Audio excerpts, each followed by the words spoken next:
దిల్సుఖ్ నగర్లోని రవీంద్ర భారతి స్కూల్ వద్ద స్వల్ప ఉద్రిక్తత చోటు చేసుకుంది.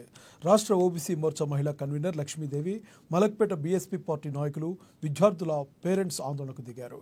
రవీంద్ర భారతి స్కూల్లో ఇద్దరు ఉపాధ్యాయుల మధ్య సంబంధం తమకు ఇబ్బందికరంగా ఉంటుందని విద్యార్థులు వారి పేరెంట్స్కు తెలపడంతో పాఠశాలకు చేరుకుని ప్రిన్సిపాల్ను ప్రశ్నించారు.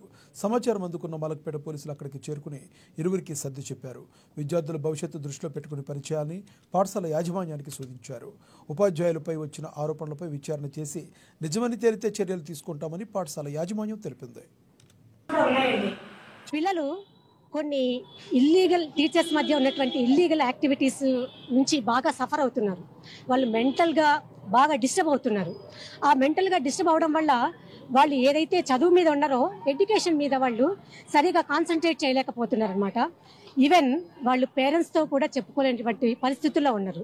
ఇక్కడ వచ్చి మేనేజ్మెంట్ మేము వచ్చి అడిగితే వాళ్ళు ఏం చెప్తున్నారు ఆన్సరు, వాళ్ళ దగ్గర నుంచి సరిగా రెస్పాండ్ అనేది లేదు. ఆల్రెడీ ఇది ఫస్ట్ టైం కాదండి, ఇంతకు మునుపు కూడా పేరెంట్స్ వచ్చి చాలామంది ఇదే కంప్లైంట్స్ రైజ్ చేసి ఉన్నారు. కాకపోతే ఇక్కడ ఎవరైతే ప్రిన్సిపల్ ఉన్నారో వాళ్ళు మేనేజ్మెంట్కి చెప్పినప్పటికీ మేనేజ్మెంట్ తగిన యాక్షన్ టీచర్స్ మీద తీసుకోవట్లేదు. అందువల్ల ఇవాళ మేము ఇక్కడ ఓ పేరెంట్గా ఉన్నారు. ఈ పేరెంట్ తన బాబుని ఇక్కడ చేర్పించడం వల్ల తన బాబు సఫర్ అవుతున్నాడు.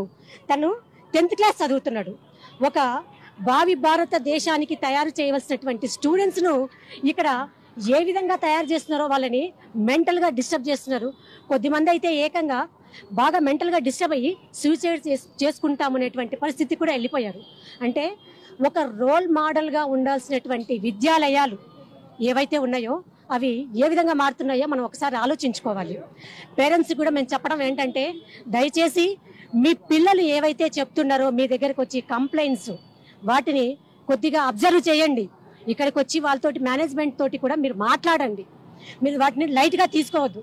రేపొద్దున మీ పిల్లలు ఏదైనా జరిగితే మీరు బాధపడాల్సినటువంటి వాళ్ళు మీరే అవుతారు. సో అందువల్ల మేము చెప్పడం ఏంటంటే, ఇటువంటి విద్యాలయాలు ఏవైతే ఉన్నాయో వాటి మీద డిఓ గారు